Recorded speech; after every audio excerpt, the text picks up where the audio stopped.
ہم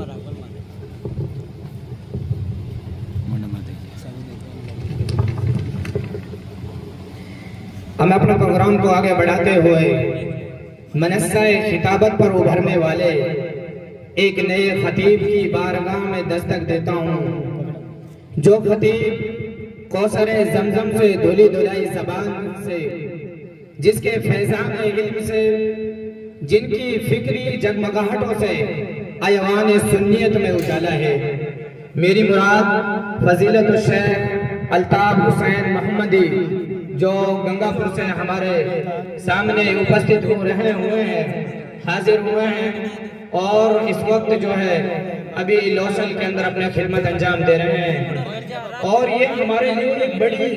خوشی کی بات ہے کہ اپنے ایک قیمتی وقت کو نکال کر ایک لمبے سفر کو طے کر کے ہمارے درمیان میں جو ہے حاضر ہوئے۔ میں شیخ کا خود اور تمام اپنے اہل اوسیہ والوں کا میں تہ دل سے آپ کا ایک بار پرجور سے استقبال کرتا ہوں۔ اہلاً و سہلاً مرحباً بکم۔ میں شیخ کو اس شعر کے ساتھ دعوت سخن دیتا ہوں۔ کمال علم و حکمت کا ملا ہے گلزار ہے سب کو، گنجا ہے گل ہے سبجا ہے ابر ہے یہاں ہے، سب آ چکے ہیں صرف آپ کا انتظار ہے۔ اس شعر کے ساتھ میں شیخ کو دعوت سخن دیتا ہوں کہ وہ آپ کے سامنے تقریر پیش کریں گے، اور آپ کے موضوع کا جو عنوان ہے وہ عورت اور پردہ، انشاءاللہ وہ ہماری ماں بہنوں کے لیے بڑا مفید ثابت ہوگا۔ میں شیخ کو مدعو کرتا ہوں کہ وہ اپنے پروگرام کا جو ہے آغاز کریں۔ الحمدللہ رب العالمین والصلاة والسلام علی رسولہ الکریم، اما بعد، بسم اللہ الرحمن الرحیم۔ تبارک اللہ تعالی فی القرآن المجید، وَإِذَا بُشِّرَ أَحَدُهُم بِالْأُنثىٰ ظَلَّ وَجْهُهُ مُسْوَدًّا وَهُوَ كَظِيمٌ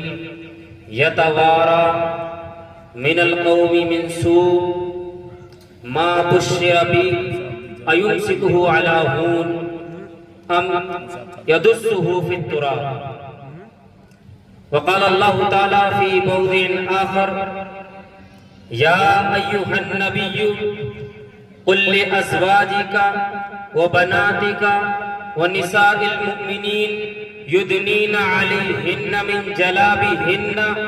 ذلك أدنى أن يعرفن فلا يؤذين۔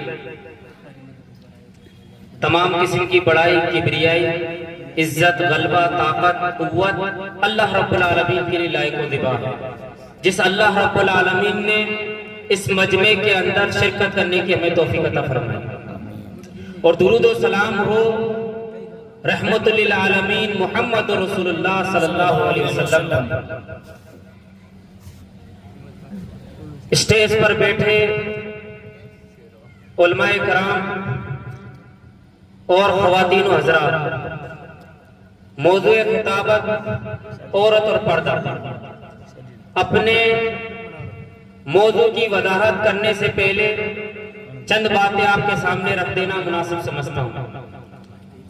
آج 6 اگست 2025 میرے لیے انتہائی مسرت اور شادمانی کا دن ہے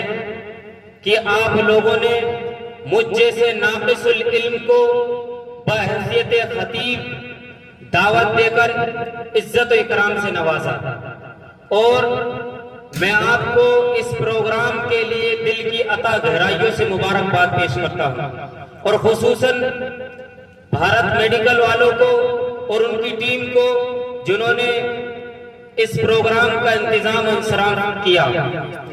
اور اللہ رب العالمین اس پروگرام کے اندر شرکت کرنے والے تمام لوگوں کی حسرتوں کو پورا کر دیں۔ حضرات، جیسا کہ آپ کو بتایا کہ موضوع ہمارا عورت اور پردہ ہے، پہلے جان لیتے کہ شریعت کے اندر عورت کی حیثیت کیا ہے، اور یہ بھی جاننا ضروری ہے کہ یہ شریعت آنے سے پہلے عورت کی کیا حیثیت تھی تاکہ ہم اللہ رب العالمین کا شکر کر سکیں کہ اللہ رب العالمین نے دین اسلام جیسی عظیم نعمت میں عطا فرمائی ہے۔ حضرات گرامی قدر، سیرت کی کتابوں پر ہم جب نگاہ کو دوڑاتے ہیں اور ان کا مطالعہ کرتے ہیں تو پتہ چلتا ہے زمانے جاہلیت کے اندر عورت کو لوگ اپنی پیر کی جوتی کی طرح سمجھتے تھے۔ زمانے جاہلیت کے لوگ عورت کے ادھیکار اور حقوق کے ذرہ برابر بھی قائل نہیں تھے۔ اسی طریقے سے اس معاشرے کے اندر عورت کا مول اور بھاؤ کیا جاتا تھا۔ اس معاشرے کے اندر اگر کسی کے یہاں بیٹی اگر پیدا ہو جایا کرتی تھی تو وہ شخص اپنے آپ کو منحوس سمجھتا تھا اور غصے کے مارے پھوٹ جایا کرتا تھا، جس کی ترجمانی قرآن کریم نے یوں فرمائی ہے جیسا کہ اللہ رب العالمین نے ارشاد فرمایا وَإِذَا بُشِّرَ أَحَدُهُم بِالْأُنثَىٰ ظَلَّ وَجْهُهُ مُسْوَدًّا وَهُوَ كَظِيمٌ۔ جب ان میں سے کسی کو بیٹی کی بشارت دی جاتی ہے تو ان کے چہرے سیاہ پڑ جاتے ہیں، کالے پڑ جاتے ہیں اور یہ غصے کی وجہ سے پھوٹ پڑتے ہیں، یعنی ان کی حالت غصے سے بھری رہتی ہے، غصے کی وجہ سے زور مارتے رہتے ہیں۔ اللہ تعالیٰ نے آگے فرمایا یتوارا من القوم من سوء ما بشر بہ، اور لوگوں سے چھپا قوموں سے اپنے معاشرے کے لوگوں سے چھپتے پھرتے ہیں۔ کس بنا پر؟ اس بنا پر کہ ان کو جو بری خبر سنائی گئی ہے بیٹی کی۔ اسی طریقے سے اللہ رب العالمین نے آگے فرمایا کہ ایمسکہ علی ہون، اور یہ دلی دل میں یہ سمجھتے ہیں کہ بیٹی کو رسوائی اور ذلت سمجھ کر اپنے پاس رکھ لیا جائے، یا ام یدسہ فی التراب، یا زمین کے اندر اس کو دفنا دیا جائے، یا زندہ اس کو درگور کر دیا جائے۔ حضرات گرامی قدر، یہ حیثیت تھی عورت کی۔ اور اسی طریقے سے ایک مثال اور میں آپ کو دیتا ہوا چلوں کہ عورت کو وراثت میں سے کوئی حصہ نہیں دیا جاتا تھا، بلکہ اس کو ورثہ اور ترکہ بنایا جاتا تھا۔ اگر کسی کا شوہر انتقال کر جایا کرتا تھا تو اس عورت کو حصہ دینے کے بجائے، اس عورت کو حق دینے کے بجائے، بلکہ خود عورت کو ورثہ بنایا جاتا تھا، اور جو اس کے وارثین ہوا کرتے تھے اس عورت کو مال و زر کی طرح بانٹ دیا جاتا تھا۔ اسی طریقے سے ایک مثال یہ بھی ملتی ہے زمانے جاہلیت کی کہ عورت کے ساتھ کس طریقے سے ناروا سلوک کیا جاتا تھا اور سفاکیت اور ظلم کے پہاڑ توڑے جاتے تھے کہ اگر کسی کا شوہر انتقال کر جاتا تھا تو اس کو ایک حجرے میں بند کر دیتے تھے اور اس وقت نکالتے تھے کہ جب تک کہ اس کے جسم سے ایسی بدبو ظاہر نہ ہوتی تھی کہ جس کی بنیاد پر اگر کوئی پرندہ، اگر کوئی جانور چھوڑا جائے تو وہ مر جائے۔ تو یہ حالت تھی زمانے جاہلیت کی، لیکن جب دین اسلام آیا اور رحمت للعالمین نبی بنا کر بھیجے گئے تو سب سے پہلا یہ کام انہوں نے کیا، جس عورت کو لوگ پیر کی جوتی سمجھا کرتے تھے، جس عورت کو بازار کے اندر مول بھاؤ لگایا جاتا تھا، جس عورت کی کوئی قدر نہ تھی، اسی نبی رحمت نے فرما دیا الدنیا متاع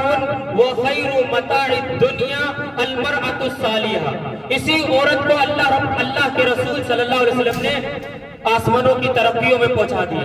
اسی عورت کو انمول بنا دیا۔ فرمایا اللہ کے رسول صلی اللہ علیہ وسلم نے کہ دنیا ایک ساز و سامان کی طرح ہے، دنیا ایک چیز کی طرح ہے، اور دنیا کی سب سے بہترین چیز، دنیا کا سب سے بہترین سامان کیا ہے؟ فرمایا المرأة الصالحہ، نیک صالح عورت، جس عورت کا مول بھاؤ ہوا کرتا تھا اللہ کے رسول صلی اللہ علیہ وسلم نے اس کو انمول بنا دیا۔ تو دین اسلام نے یہ مقام و مرتبہ دیا میرے عزیزوں عورت کا۔ اسی طریقے سے دین اسلام کے اندر مختلف طریقے سے اگر عورت ہے، عورت اگر ماں کی شکل میں ہے، بیٹی کی شکل میں ہے، یا بیوی کی شکل میں ہے، یا پھوپھی کی شکل میں ہے، یا خالہ کی شکل میں ہے، تو اس کے بھی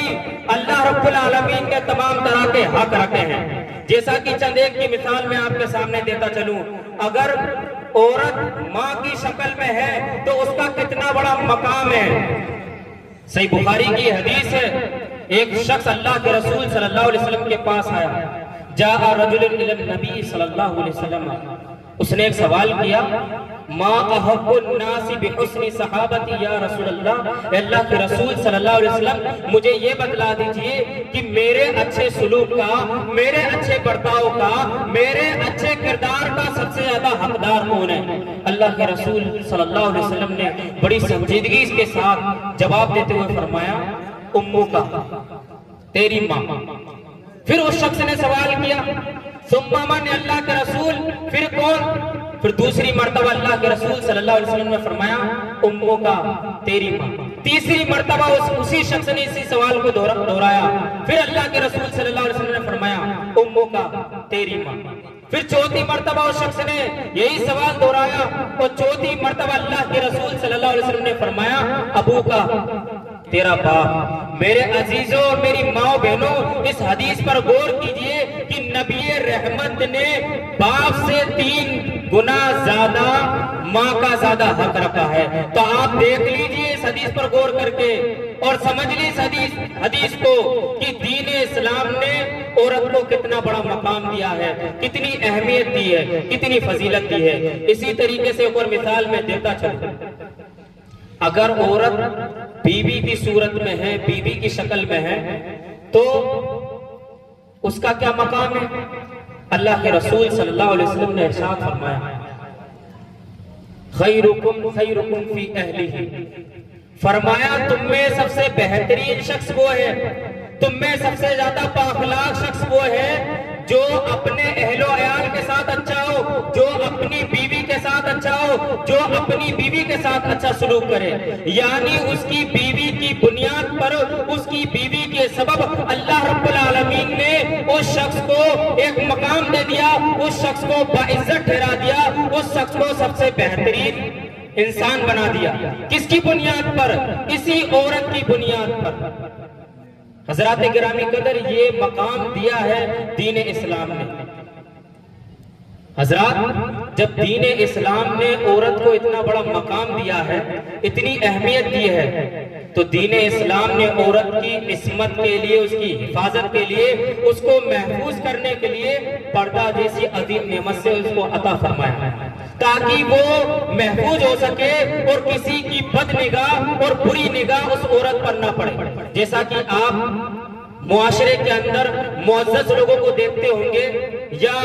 بڑے VIP لوگوں کو دیکھتے ہوں گے جو معاشرے کے اندر بڑے اہم ہوتے ہیں، جیسے کہ نیتا لوگ، تو سرکار کی طرف سے ان کو بلٹ پروف کار دی جاتی ہے یا بلٹ پروف جیکٹ دی جاتی ہے۔ تو اسی طریقے سے دین اسلام نے جب عورت کا مقام مرتبہ بڑھا دیا ہے، تو دین اسلام نے عورت کو پردہ جیسی عظیم نعمت سے سرفراز فرمایا تاکہ اس کی عزت محفوظ رہے۔